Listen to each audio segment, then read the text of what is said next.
নমস্কার বন্ধুরা, নলেজ কাল্টিভেটারে স্বাগত। আমি সুদীপ ঘোষ শুরু করছি আজকে ক্লাস, যেখানে পড়ার সাথে হাসি ফ্রি। আজকে একটা গুরুত্বপূর্ণ বিষয় নিয়ে আলোচনা করব। আমরা জানি যে মধ্যপ্রাচ্যে যুদ্ধের পরিস্থিতি তৈরি হয়েছে, আর সেই সময়ই ইরান বলেছে তারা নাকি হরমুজ প্রণালীকে বন্ধ করে দেবে। আর এই ইরানের হুমকিতেই কিন্তু পৃথিবী জুড়ে এখন ভয় তৈরি হয়েছে, কারণ হরমুজ প্রণালী একটা অত্যন্ত গুরুত্বপূর্ণ জলপথ। আর আজকে আমরা সেই হরমুজ প্রণালী নিয়ে দেখে নেব। আজকের আমাদের বিষয় হলো অর্থাৎ হরমুজ প্রণালী। আজকের ভিডিওতে থাকছে এই নিয়ে কি খবর আছে, হরমুজ প্রণালীর অবস্থান কি, কেন গুরুত্বপূর্ণ, হরমুজ প্রণালীর অবস্থানটা আমরা ছবির মাধ্যমে বা স্ক্র্যাচের মাধ্যমে দেখে নেব। হরমুজ প্রণালী বন্ধ করলে পৃথিবীতে কী সমস্যা দেখা দেবে, ইরান কি হরমুজ প্রণালী বন্ধ করার মতো তার কাছে ক্ষমতা আছে কি না, আর সত্যি কি হরমুজ প্রণালী বন্ধ করা সম্ভব, তাও দেখে নেব। তার সাথে দেখে নেব হরমুজ প্রণালী বন্ধ করলে ভারতের কি ক্ষতি হবে। ভিডিও শুরু করার আগে এটি একটি শিক্ষামূলক ভিডিও। এই ভিডিওর কোনো অংশে হিংসা ও রাজনৈতিক এবং সাম্প্রদায়িক বিদ্বেষ অন্তর্ভুক্ত নেই। তবু ভিডিওর কোনো অংশ বিতর্কিত মনে হলে সেটি অনিচ্ছাকৃত এবং তার জন্য ক্ষমাপ্রার্থী। এখন আজকের ভিডিও। মধ্যপ্রাচ্যে যুদ্ধের পরিস্থিতি তৈরি হয়েছে। প্রথমে ইসরায়েলের সাথে ইরানের যুদ্ধ বেঁধেছিল, আবার হঠাৎ করে আমেরিকার সাথে ইরানের যুদ্ধকালীন পরিস্থিতি তৈরি হয়েছে। আমেরিকা যখন ইরানকে আক্রমণ করেছে, ইরান আমেরিকার বিরুদ্ধে গিয়ে তারা হুমকি দিয়েছে তারা এবার হরমুজ প্রণালীকে বন্ধ করে দেবে। সেটা কিন্তু আমেরিকার জন্য একটা বিরাট বড় ভয়। শুধু আমেরিকার জন্য বিরাট বড় ভয় নয়, হরমুজ প্রণালী বন্ধ হয়ে গেলে সেটা পৃথিবীর জন্য একটা বিরাট বড় ভয়, এমনকি ভারতের জন্য একটা বিরাট বড় ভয়। অর্থাৎ আমরা বুঝতে পারছি যে হরমুজ প্রণালী কিন্তু অনেকের কাছেই ভয়, কারণ হরমুজ প্রণালীর গুরুত্ব অপরিসীম। এখন আমরা সেই হরমুজ প্রণালীর সম্পর্কে জেনে নেব। এই হরমুজ প্রণালী মাত্র 34 কিলোমিটার চওড়া একটি জলপথ। এই জলপথকে বলা হয় পৃথিবীর অর্থনীতির লাইফলাইন। এই জলপথ যুক্ত করেছে পারস্য উপসাগরকে যে ওমান উপসাগর এবং আরব সাগরের সঙ্গে। এই হরমুজ প্রণালীর একদিকে আছে ইরান, আর অপর দিকে আছে ওমান, ইউএই, বাহরিন, সৌদি আরব, কাতার, কুয়েত, একাধিক আরব কান্ট্রিজ।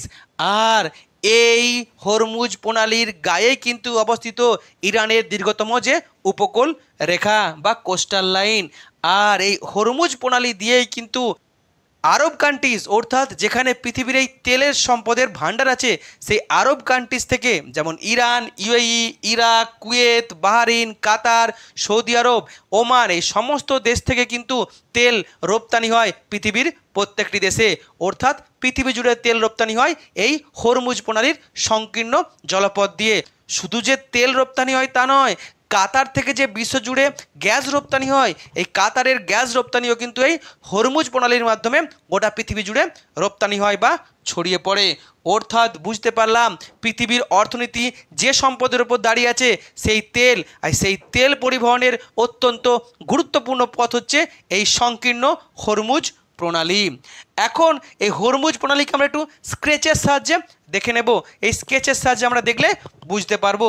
প্রথমে হচ্ছে এই যে স্কেচটা, এটা হচ্ছে পারস্য উপসাগর, এদিকে আছে গালফ অফ ওমান অর্থাৎ ওমান উপসাগর, আর এই ওমান উপসাগরের সঙ্গে কিন্তু যুক্ত আছে আরবিয়ান সি অর্থাৎ আমাদের আরব সাগর।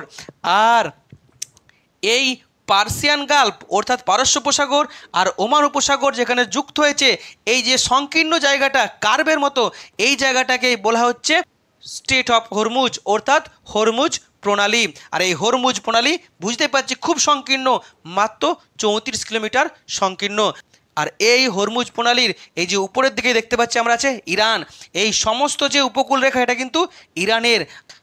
আর এর ঠিক উল্টো দিকে অর্থাৎ ইরানের ঠিক উল্টো দিকে আছে এদিকে ওমান, এদিকে ইউএই, এদিকে সৌদি আরব, এখানে কাতার, এখানে বাহরিন, এখানে কুয়েত। আর ইরান যেদিকে আছে তারই সোজাসুজি ওই প্রান্তে আছে কিন্তু ইরাক। অর্থাৎ বুঝতে পারলাম সমস্ত আরবিয়ান কান্ট্রিজগুলো কিন্তু তারা কিন্তু এই পরপর পারস্য উপসাগর আর এই যে ওমান উপসাগরের তীরেই কিন্তু অবস্থিত। আর এই সমস্ত আরবিয়ান কান্ট্রিজগুলিকে যুক্ত করেছে যে জলপথ, সেই জলপথটাই হচ্ছে এই হরমুজ প্রণালী, যা অত্যন্ত গুরুত্বপূর্ণ। আর এই হরমুজ প্রণালী দিয়েই কিন্তু বুঝতে পারছি আরব কান্ট্রিজ থেকে সমস্ত তেল গোটা পৃথিবী জুড়ে রপ্তানি হয়।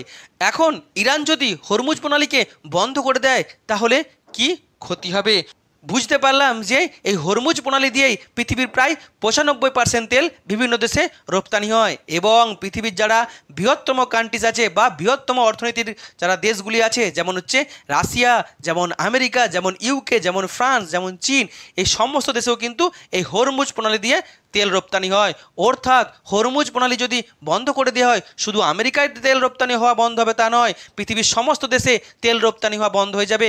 অর্থাৎ পৃথিবীর সমস্ত দেশ কিন্তু সমস্যায় পড়বে। যেগুলি জায়েন্ট কান্ট্রিজ অর্থাৎ বৃহত্তম অর্থনীতির দেশ, তারাও কিন্তু সমস্যায় পড়বে। অর্থাৎ উন্নত দেশ, উন্নয়নশীল দেশ, গরিব দেশ, সব দেশে কিন্তু তেল রপ্তানি বন্ধ হয়ে যাবে। তেল রপ্তানি বন্ধ হয়ে গেলে ওই সমস্ত দেশে যে তেলের যে সংরক্ষণ আছে, সেই সংরক্ষিত তেল শেষ হয়ে যাবে। সংরক্ষিত তেল শেষ হয়ে গেলেই কী হবে? আমরা পেট্রোল পাম্পে তেল পাবো না। পেট্রোল পাম্পে যদি তেল না পাই তাহলে কি হবে? তাহলে যে ট্রান্সপোর্টেশন সিস্টেম অর্থাৎ যে পরিবহন ব্যবস্থা পুরোপুরি বন্ধ হয়ে যাবে। অর্থাৎ আমাদের বাইক থেকে শুরু করে ছোট গাড়ি, আমাদের লরি, ট্রাক থেকে শুরু করে যে ট্রেন, এমনকি প্লেন, সমস্ত পরিষেবা কিন্তু বন্ধ হয়ে যাবে। আর এই পরিবহন ব্যবস্থা যদি বন্ধ হয়ে যায় তাহলে কি হবে? দেশের মধ্যে বাণিজ্য বন্ধ হয়ে যাবে, দেশের সাথে অন্য দেশের বাণিজ্য বন্ধ হয়ে যাবে। আর বাণিজ্য যদি বন্ধ হয়ে যায় তাহলে কি হবে? যে পণ্যের ক্রাইসিস দেখা দেবে, খাদ্যের ক্রাইসিস দেখা দেবে। আর এই খাদ্যের সংকট দেখা দিলেই কিন্তু যে বাজারের যে জিনিসপত্রের দাম কিন্তু লাগাম ছাড়া বেড়ে যাবে। শুধু তাই নয়, তার ফলে কিন্তু বিশ্বজুড়ে বেকারত্বের সংখ্যা ব্যাপক বেড়ে যাবে। কর্মসংস্থান কিন্তু মানুষ হারিয়ে ফেলবে। অনেক মানুষ না খেতে পেয়ে মারা যাবে, যে সমস্ত উন্নয়নশীল দেশগুলি আছে বা ও যারা গরিব দেশগুলি আছে। অর্থাৎ বুঝতে পারছি যে হরমুজ প্রণালী বন্ধ হয়ে গেলে পৃথিবীর অর্থনীতি এক প্রকারের বন্ধ হয়ে যাবে, সাময়িকভাবে স্থিমিত হয়ে যাবে, বা পৃথিবীর অর্থনীতি ভেঙে পড়তে পারে। অর্থাৎ গোটা পৃথিবী জুড়ে একটা সংকট তৈরি হবে অর্থনীতিতে। এখন ইরানের কাছে কি সেই ক্ষমতা আছে এই হরমুজ প্রণালী বন্ধ করে দেওয়ার? হ্যাঁ, ইরানের কাছে কিন্তু ক্ষমতা আছে হরমুজ প্রণালী বন্ধ করে দেওয়ার। কারণ ইরান জানে যে এই হরমুজ প্রণালীর কন্ট্রোল কিন্তু তাদের কাছাকাছি যেহেতু অবস্থিত, তাই কিন্তু তারা সহজে কন্ট্রোল করতে পারে। আর এটাই কিন্তু পৃথিবীর সবথেকে দুর্বলতম স্থান। তাই হরমুজ প্রণালী যদি টুটি আমরা চিপে ধরি তাহলে কিন্তু গোটা পৃথিবী কিন্তু মরে যেতে পারে। তাই ইরান মাঝে মাঝে হুমকি দেয় যে আমাদের বিরুদ্ধে কোনো দেশ যদি আক্রমণ করে আমরা কিন্তু হরমুজ প্রণালী বন্ধ করে দেব। আর হরমুজ প্রণালীকে বন্ধ করার জন্যই ইরান এই হরমুজ প্রণালীর নিকটেই তাদের যে ডিফেন্স সিস্টেমকে খুব উন্নত করে রেখেছে। তাদের ডিফেন্স সিস্টেমের একটা গুরুত্বপূর্ণ বিষয় হচ্ছে ওয়াটার মাইন। অর্থাৎ তারা চাইলেই এই হরমুজ প্রণালীর নিকটেই যে সমুদ্রের তলদেশে কিন্তু তারা ওয়াটার মাইন ছড়িয়ে রাখবে। আর এই ওয়াটার মাইন ছড়িয়ে রাখলে কিন্তু যখনই কোনো তেলের ট্যাঙ্কার বা কোনো জাহাজ যখন ওই পথ দিয়ে যাবে, ওই ওয়াটার মাইনের কিন্তু তাদের স্পর্শ লাগলে কিন্তু এই ওয়াটার মাইন ফেটে যাবে। অর্থাৎ তেলের ট্যাঙ্কার বা জাহাজ ধ্বংস হয়ে যাবে। ইরান কিন্তু এই ওয়াটার মাইন ব্যবহার করেছিল 1980-র দশকে তাদের ইরান আর ইরাকের যুদ্ধে। এরপর ইরানের যে শক্তিশালী যে নৌবাহিনী আছে, ইরানের নৌবাহিনীর একটি শক্তিশালী অস্ত্র হচ্ছে এই স্পিড বোট। আর ইরানের কাছে কিন্তু অনেক উন্নত স্পিড বোট আছে। মুহূর্তের মধ্যেই কয়েকশো স্পিড বোট একটি বড় জাহাজকে ঘিরে ফেলতে পারে এবং সেই জাহাজকে আক্রমণ করতে পারে। আর এই স্পিড বোটের সাথে সাথেই ইরানের আছে কিন্তু যে পরমাণু শক্তি বহনকারী সাবমেরিন এবং উন্নত যুদ্ধজাহাজ, এমনকি এয়ারক্রাফট ক্যারিয়ার, যা এই হরমুজ প্রণালীকে বন্ধ করে দিতে পারে বা হরমুজ প্রণালীর সঙ্গে নিকটে অন্য কোনো শত্রু জাহাজকে বা শত্রু দেশেরকে তারা সহজেই গুড়িয়ে ফেলতে পারে। এছাড়াও ইরানের যে কোস্টাল লাইন, এই হরমুজ প্রণালীর কাছেই যে কোস্টাল লাইন আছে, সেখানে কিন্তু ইরানের যে মিসাইল সিস্টেম, যুদ্ধ বিমানের যে সিস্টেম, এগুলো কিন্তু খুবই উন্নত। এছাড়াও মনে রাখতে হবে এই যুদ্ধ সেখানে গুরুত্বপূর্ণ হচ্ছে এই ইরানের পরমাণু শক্তি অলরেডি ইরান তৈরি করে ফেলেছে। এছাড়াও ইরানের কিন্তু ড্রোন সিস্টেম অনেক উন্নত। এখন যুদ্ধ হচ্ছে ড্রোনের মাধ্যমে হয়, আর ইরান এই ড্রোনের মাধ্যমেই কিন্তু সহজেই এই হরমুজ প্রণালীকে আক্রমণ করতে পারে বা হরমুজ প্রণালীতে কোনো জাহাজকে আক্রমণ করতে পারে। এখনও ইরান এই ড্রোনের সাহায্যেই হরমুজ প্রণালীতে তাদের কিন্তু পেট্রোলিং জারি রাখে। এছাড়াও ইরানের যে তথ্য প্রযুক্তি শিল্প কিন্তু অনেক উন্নত, আর ইরান চাইলেই মাঝে মাঝে কিন্তু এই হরমুজ প্রণালীর নিকটে তারা কিন্তু জ্যামার লাগিয়ে দেয়, আর জ্যামার লাগিয়ে দিলেই কিন্তু এই পথে যে সমস্ত জাহাজগুলি যায় তারা কিন্তু জিপিএসে সিগন্যাল দেখতে পায় না, তার ফলে তারা কিন্তু এই সমুদ্রের মধ্যে লক্ষ্যভ্রষ্ট হয় বা দিকভ্রষ্ট হয়, আর এই দিকভ্রষ্ট হওয়ার ফলে কিন্তু জাহাজগুলি সমস্যায়